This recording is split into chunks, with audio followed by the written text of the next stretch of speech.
진심과 전심 사무엘상 4장 12절부터 22절. 두 번째, 사랑하는 형제자매 그리스도인 여러분, 법궤를 가져갔는데도 왜 이스라엘은 패배하였을까요? 왜 법궤를 빼앗기게 되었을까요?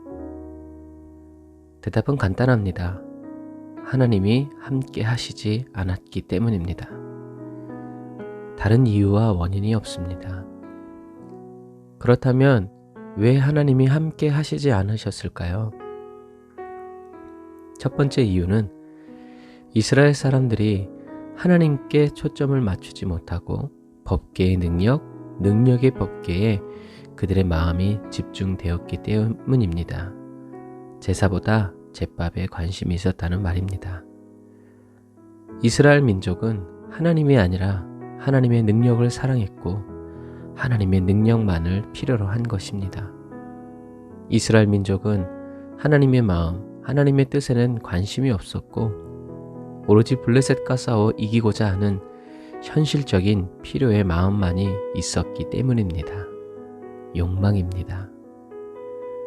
이스라엘 백성들은 그 시대에 하나님의 뜻을 정확히 가르쳐주는 사무엘이 있었음에도 불구하고 사무엘이 하나님이 세우신 선지자임을 다 알면서도 하나님의 뜻을 사무엘에게 묻지 않습니다. 그저 자신들의 소원을 쉽게 즉시로 들어줄 법궤만을 원하여 찾은 것입니다. 그래서 하나님은 이스라엘과 함께 법궤와 함께 전쟁터로 가지 않으셨습니다. 하나님은 하나님의 마음을 온통 사로잡은 사무엘 곁에 계셨습니다.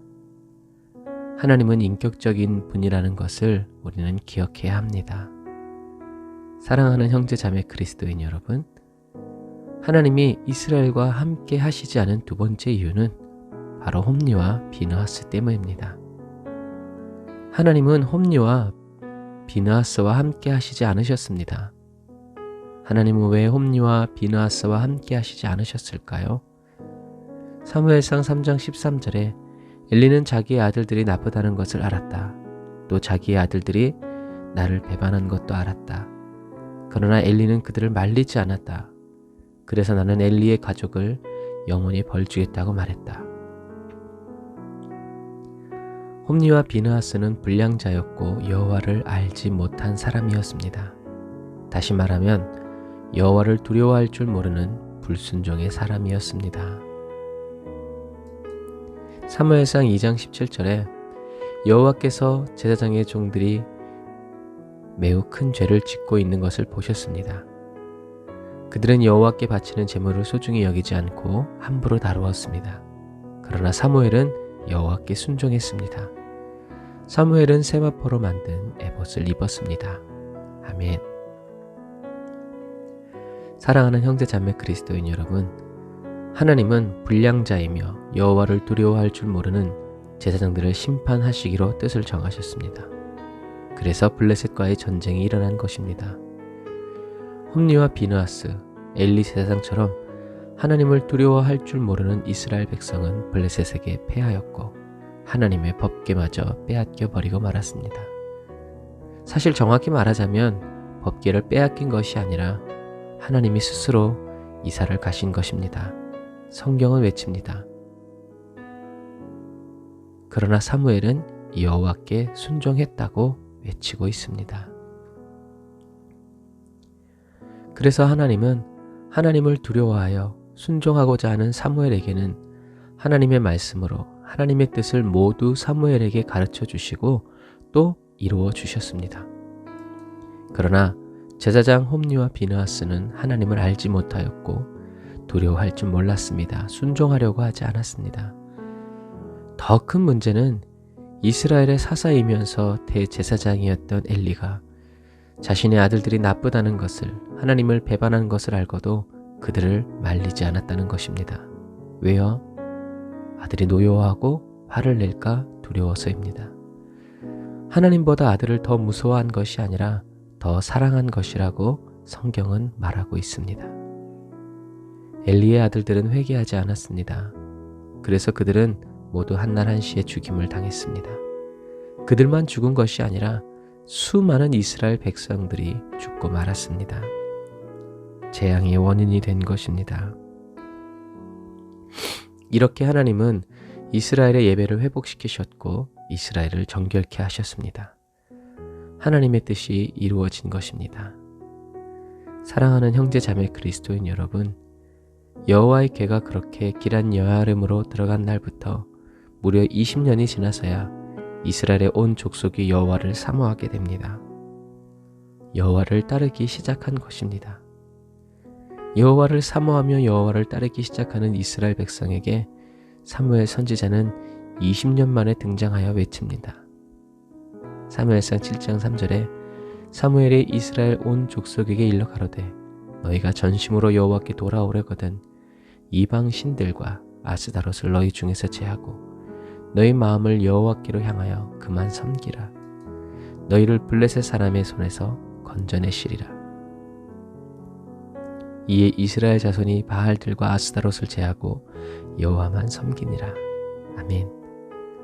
사랑하는 형제자매 그리스도인 여러분, 오늘 사무엘의 이 외침을 뒤집으면 어떻게 됩니까? 20년 전 이스라엘이 블레셋 사람들과 전투할 때 이스라엘 사람들은 전심으로 여호와께 돌아오지 않았다는 것입니다. 그들의 신앙생활에는 여전히 이방 신들과 아스다롯이 있었다는 것입니다. 이스라엘 사람들이 이방 신들과 아스다롯도 겸하여 섬겼다는 것입니다. 하나님의 법궤를 향한 그들의 마음은 진심이었고 이방 신들과 아스다롯을 향한 그들의 마음도 진심이었다는 것입니다. 이스라엘은 하나님을 향한 전심이 없었습니다. 하나님을 향한 전심이 아니면 하나님은 기뻐하시지 않습니다. 기도하겠습니다. 아멘. 주님, 전심이 아닌 그저 진심으로 하나님을 이용하고 하나님과 거래만을 하려고 한 이스라엘 백성들을 보시면서 하나님 아버지의 마음은 어떠셨을까 생각해 봅니다.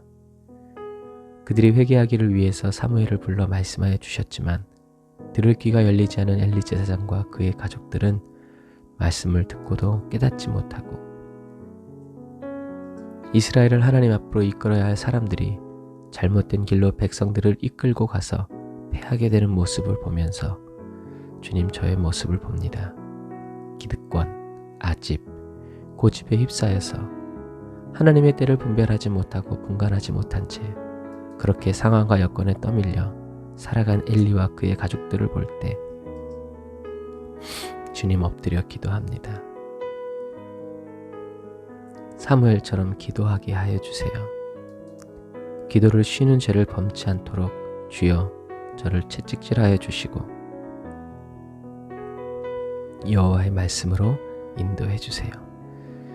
하나님께서 촛대를 옮기시기 전에 자신의 죄를 깨닫고 회개하여 주님이 찾으시는 예배자가 되고 순종자가 되어 일생을 주님과 함께 살아가도록 인도해 주세요. 제 마음의 우상들을 하나도 남김없이 다 깨뜨려 주시고 파쇄하여 주세요. 오직 예수로만 살기 원합니다. 하나님의 능력이 아닌 능력의 하나님을 찾아 구합니다. 임재해 주세요. 성령의 임재로 다스려 주세요. 예수님의 이름으로 기도드립니다. 아멘. 할렐루야.